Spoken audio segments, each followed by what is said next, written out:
Why would soldiers in the Napoleonic Wars stand shoulder to shoulder packed so tight? It looks suicidal today, but on those battlefields close, order was not stupid. There was command. Armies had no radios. Orders moved by shouted commands, drums, bugles, and officers pushing through smoke noise and panic. If men spread too far apart, commanders lost control. A scattered unit could become a crowd. A tight formation could still be directed. Second, there was firepower. The main weapon of infantry was the smoothbore musket, and beyond about 80 yards, it was not reliable. One man firing alone was not enough.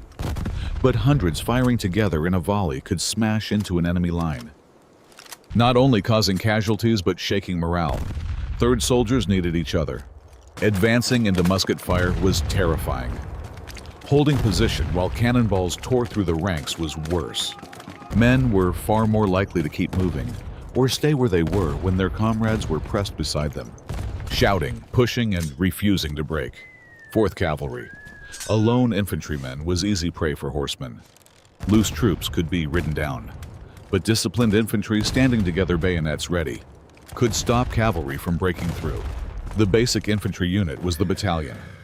A French line battalion was supposed to have 840 men, but on-campaign disease losses and detachments meant the real number was usually closer to 500 or 600.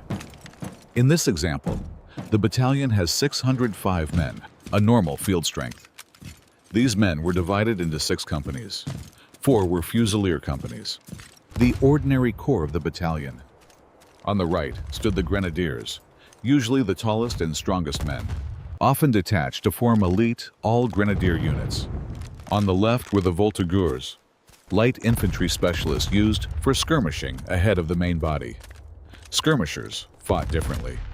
They moved more freely, used cover, and fired at will. Their job was to harass the enemy disturbed formations and stop enemy skirmishers from doing the same. Many armies also had dedicated light infantry for this work, like the British 95th Rifles French chasseurs à pied and Austrian or Prussian Jaeger battalions. The classic formation was the line. Companies stood side by side, usually 3 ranks deep.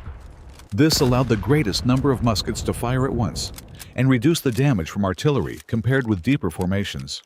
But the line had weaknesses. If cavalry reached its flank, it could be ruined. And even trained soldiers found it hard to keep a straight line while advancing over broken ground under fire. For movement and attack, battalions often used a column of divisions. This formation was easier to control and could advance faster. But it had a cost. It gave enemy guns a deeper target, and round shot could rip through several ranks.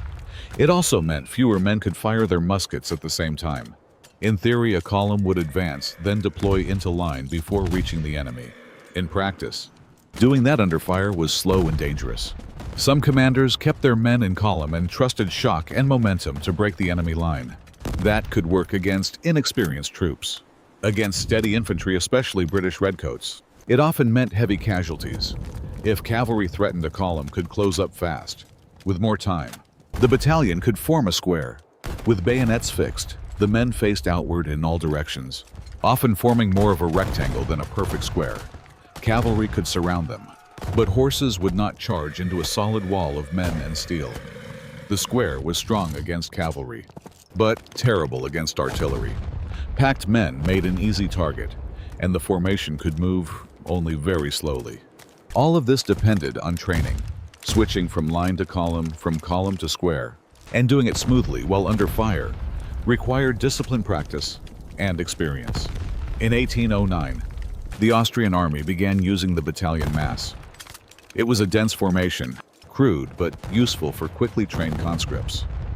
It had weak firepower and was dangerously vulnerable to cannon, but it could close up quickly against cavalry, using the same basic principle as the square, without needing such complex drill. On Napoleonic battlefields, formation was everything. A unit's shape could decide whether it fired, moved, survived, or broke.